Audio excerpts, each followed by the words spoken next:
Aba, itong si Auntie Claire parang nataranta agad nang napag-usapan itong impeachment complaint kay Pangulong Bongbong Marcos.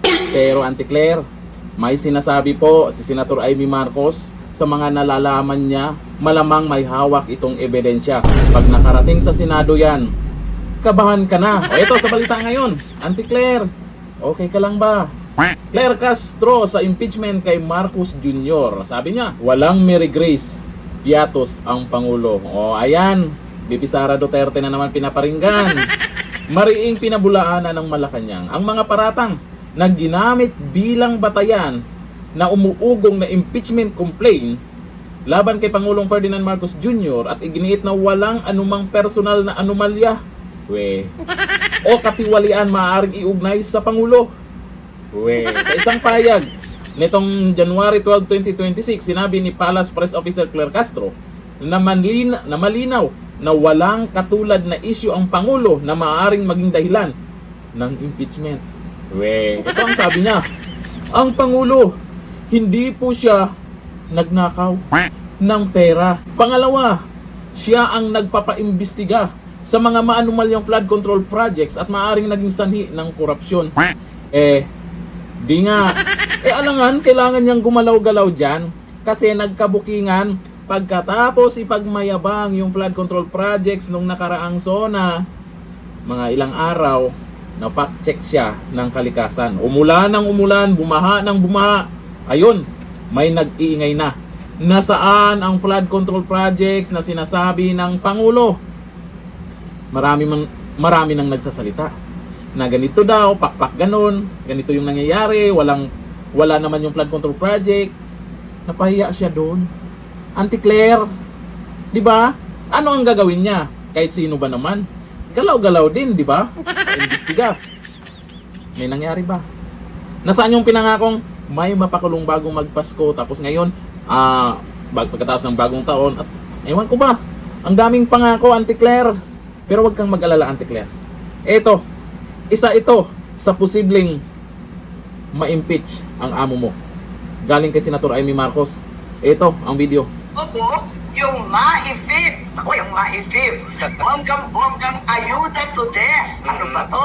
Puros ayuda. Pati yung sa agriculture, may bago ngayon. Pati yung sa agriculture, may bago ngayon. Never heard to, ha? Sumulpot lang to sa BICAM, kaya naghihiyaw kami. Presidential Assistance to Farmers. Nako ha. Biglang sumulpot, tumataginting na 10 billion. Saan kaya mapupunta yan? Tinatanong ko nga, may extra 10 billion na ayuda. May AIX na, may tupad na, may maifip na, may kung ano-ano pa. Meron na naman bago. Ito na naman, Presidential Assistance to Farmers. Di natin pinagkakait ang tulong sa magsasaka kasi talagang malubhan ang sitwasyon nila. Pero ang tanong, sino na naman magbibigay niyan? Alalahanin, may impeachment, aray ko, higit sa lahat, may dalawa na namang eleksyon, ang farm, at saka barangay election, baka naman na yan ang tumutulak sa kung ano-anong giniling na baboy dito. Naku po. Narinig mo, Auntie Claire? Alalahanin, may impeachment, o yung mga pondo na yan, sino ang pumirma? Ang tanong, saan mapunta? Auntie Claire, kaya mo yan. Naiintindihan ka na namin kasi kung wala ka dyan, walang mag-aw-aw dyan. O ito ayon sa mga nagkomento. Perfecto Balseta. O sabi ni Perfecto Balseta, istoryahi Claire.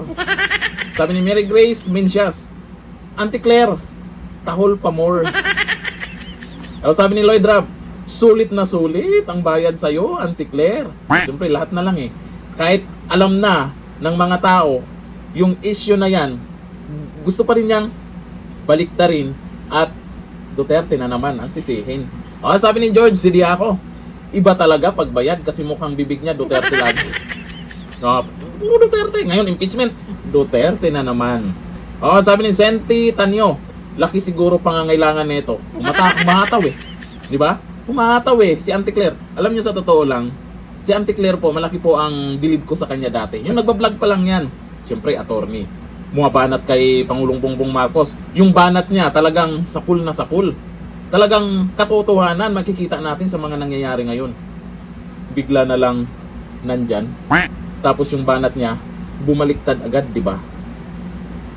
Di ba? Di ba? Alam nyo na kung bakit nagkakaganyan siya. Pero ang importante dito, sa balitang yan, pag si Auntie Claire talaga ang lumabas, makikita nyo, yung mga nagre-react, puro tawa na naman. Okay lang yan, Auntie Claire. Karamihan po, ayaw na mawala ka dyan. Alam mo naman, yung mga Pinoy gusto yung may nakakatawa. May pinapanood silang nakakatawa. Siyempre, ikaw na. Hanggang dito na natin, Q. Bye-bye.